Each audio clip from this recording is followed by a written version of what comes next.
কাটাওয়ালা আছে তুমি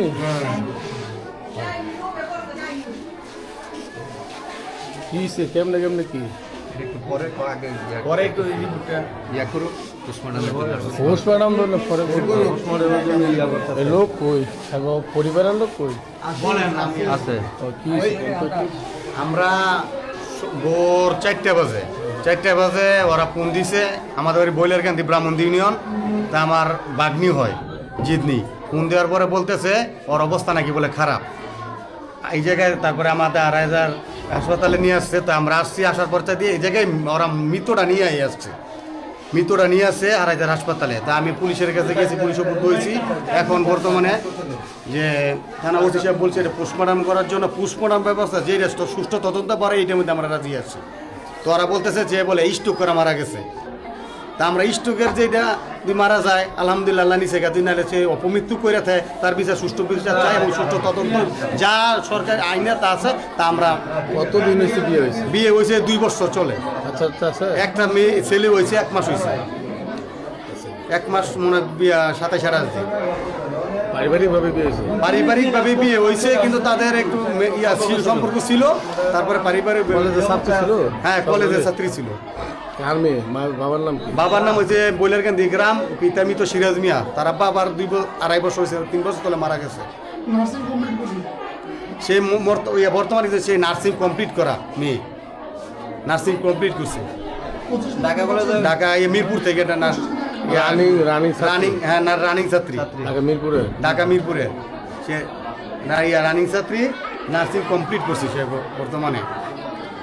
তাতে সম্পর্ক ছিল, তারপর সম্পর্ক থাকার পরে কিন্তু পারিবারিকভাবে একটা সামাজিক আমরা ছিল এক জায়গায় বিয়ে দেওয়া হয়েছে।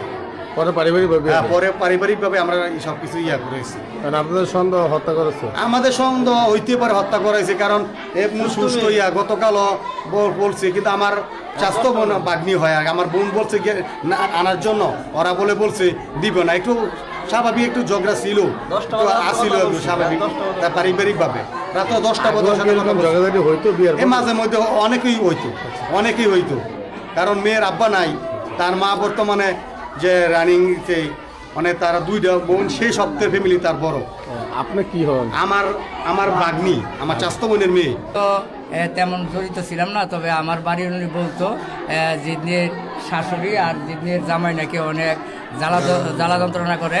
কয়দিন পরে টাকা পয়সার জন্য বলে আজকে 2 লক্ষ টাকা লইয়া গেছে, 25 লক্ষ টাকা লইয়া গেছে, না 25,000 টাকা লইয়া গেছে। এমনি অনেক টাকা নিছে, টাকার অঙ্কটা আমি জানি না। ধাপে ধাপে টাকা নিত, টাকা না দিল মানে ঝগড়াঝাটি করতো, আর আনতে গেলে আনতে দিত না।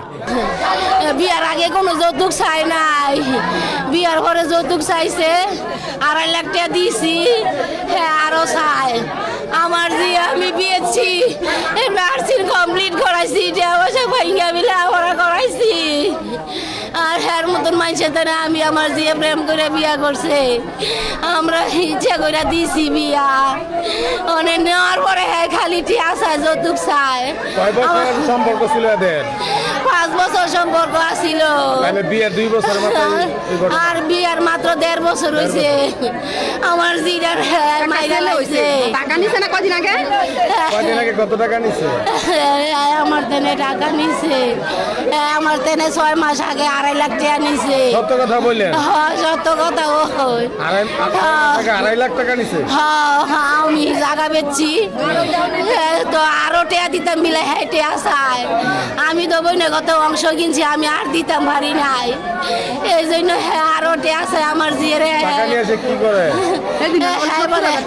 হ্যাঁ বলে ব্যবসা করবো। হ্যাঁ আমার 2 বার দিছি। একবার 2 ধাপে দিছেন? একবার দিছি 50,000, একবার নিছে 2.5 লাখ।